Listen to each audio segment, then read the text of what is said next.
What's good? It's your boy Fanon. All right, man. Gonna talk a little Terence Crawford and Vasyl Lomachenko.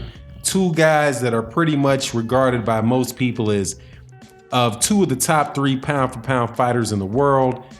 Terence Crawford made a statement about where he thinks he is on the list relative to Vasyl Lomachenko, and I'm going to talk about that. I'm also going to talk about the Amir fight that's coming up, talk about Lomachenko's fight that's coming up, and we're going to chop it up about that. First though, I want to say welcome back, subscribers. If you are not subscribed, do me a favor, hit the subscribe button. Then after you hit the subscribe button, hit the bell icon, and that way you'll be notified of when we release our videos, which we do on the daily, Monday through Friday, actually Monday through Sunday for the most part. And then also you'll get notified of the live streams that we do Monday through Friday, 10:30 a.m. start time, 10:30 a.m. to 10:45 a.m. Central Standard Time. Also, we're gonna have a new program we're doing Sunday mornings called OG Boxing Talk, and that we're gonna have some older cats, man, lifelong fans, boxing fans, decades old boxing fans out there talking about boxing, old school boxing, new school boxing, giving you those thoughts on life, all that good old stuff. Also, my people that are been in the channel a long time, man, my Patreons, we got a new Patreon video up there today, so go check that out. If you're not subscribed to the Patreon and you're a regular participant in the channel, please go to the Patreon, sign up for the Patreon. We got a lot of good stuff over there. So let's go to what Terence Crawford said, man. I like this conversation. I do. I really don't do a lot of conversations about who the pound for pound best fighter is, because we know that the pound for pound conversation is very subjective. It was put in place as a way to recognize smaller fighters, specifically Sugar Ray Robinson, and the skills that they displayed because of the dominance and that the heavyweight division has over boxing. And so, that was the reason for the creation of the pound for pound deal. But now it's used in large part as a marketing mechanism, a way to get fighters' names out there and kind of give them a recognition that's not official, but yet, has some power over the minds of the average or casual boxing fan. Now, most people that rank pound for pound fighters have Terence Crawford and Vasyl Lomachenko, also Canelo Alvarez and guys like that at the top of their pound for pound list, up towards the top of the pound for pound list. And this is what Terence Crawford had to say about it in the lead up to his fight with Amir, which is taking place on April 20th. And that's going to be on ESPN pay-per-view. For people that are supporters of Terence Crawford and supporters of the channel, I think that it's very important that people support that fight, because ultimately, obviously, most people that are fans of the welterweight division really want to see Terence Crawford mix it up with the other champions, those being Errol Spence Jr., Sean Porter, Keith Thurman. But in large part, people want to see that mega fight between Terence Crawford and Errol Spence Jr. And if Terence Crawford's pay-per-view numbers are good, and it's showing that he's got a big fan support, I don't think that's going to do anything but help along the prospect of that fight actually happening. So I think it's really important that people support it, and that's why I'm going to be doing consistent videos on the Terence Crawford Amir fight. But this is what he has to say about Vasyl Lomachenko. He says, I've not given much thought to that. It's not even in my mind. My mind right now is on the date that I will face Khan. I'm more focused on that than the pound for pound list. That recognition will come. It will come. For me, the goal is to keep winning and showing myself at the top fighter as I've done. Everything will fall into place. I see myself as number 1 on that list, but everybody has their opinion. Speaking of Lomachenko, he says he's a great fighter. He has many abilities. I enjoy seeing him in action. He's very talented. Similarly, I see myself as number 1. Talking about Khan, he said, I take this fight seriously. He looks very determined and hungry to dethrone me. I have to be focused on my plan, and I'll make sure none of that None of that happens. Excuse me, that bell. I forgot to turn off the sound on my computer. I don't think I'm going to edit that out. So that's the explanation for that little sound if you hear it in the middle of the video. So here's my thoughts on that.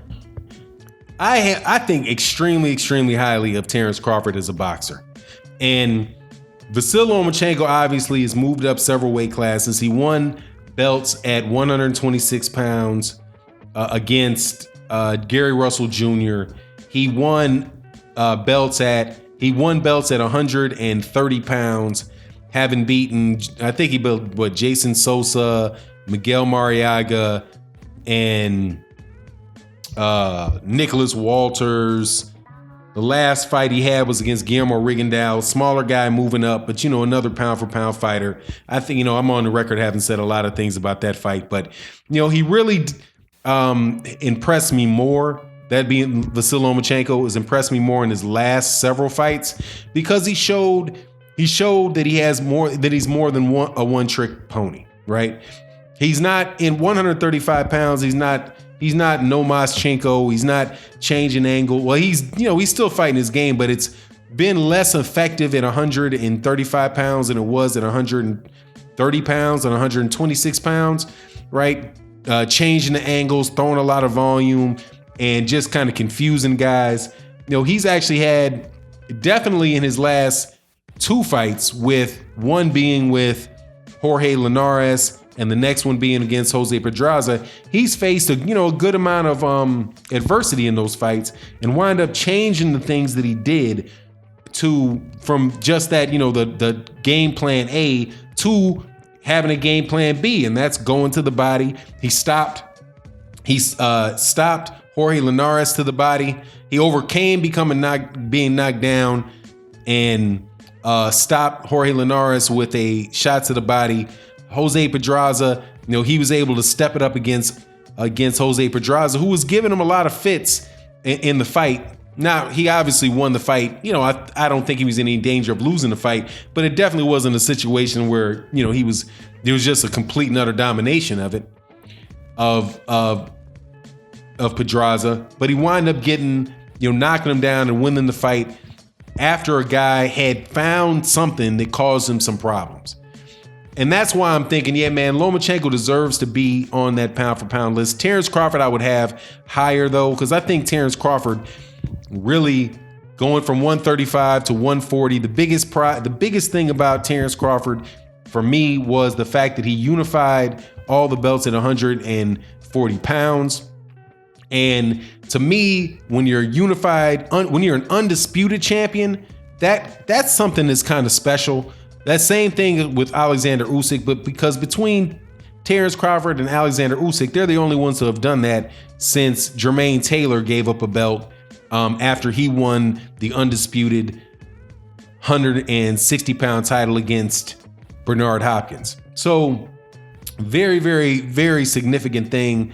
And I would kind of, as far as the comparison of the pound for pound between the two, Terence Crawford and Vasyl Lomachenko, I give the edge to Terence Crawford as well.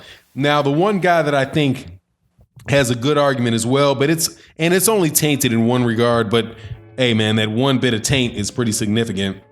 And that's Canelo Alvarez, who went from 154 to 160 and has a whole slew of Hall of Fame and top level competitors on his resume. Some fights, some people think he might not necessarily have won, but I mean, I think that's a testament to the high level of opposition that he's fought. And but obviously the biggest thing with Canelo is the Cambuterol issue that held up the initial rematch, that initially held up the rematch between him and Gennady Golovkin. So, I think that it's, Canelo and Terence Crawford are 1A and 1B, right? Or 1A1 and 1A2, however you want to say that. Very, very close up at the top spot. Followed by a cat like, for me, some people are moving Errol Spence Jr. up there really high, but I would say that the one thing that Errol Spence hasn't done that some other people have done is he's not actually moved up a weight class yet, right? I think he might have fought a couple times in the very beginning at the 154 pound weight class. And then started his real serious push towards the title at 147. And so he's still at that same weight class, similar to guys like, Keith Thurman and Sean Porter. But anyway, man, I think that it's an interesting conversation to have. And again, I think that the way that he fights Amir Khan, if he's able to really just run through Amir Khan and do something super impressive with Amir Khan, might even see being able to put him all the way up there at number one. Especially, it's right there for him because there's a very good chance that, I wouldn't say a very good chance, but there's a chance, a reasonable chance that Daniel Jacobs was able to beat Canelo when they fight in May. So you're going to have this fight with Terence Crawford, April 20th. A couple weeks after that, you're going to have Daniel Jacobs and Canelo Alvarez, and those things will sort itself out. And also, I think before that, we got Lomachenko and Corolla. So, all three of those guys are going to be in the mix, and we'll see how that turns out. And with that, I'm out. Peace.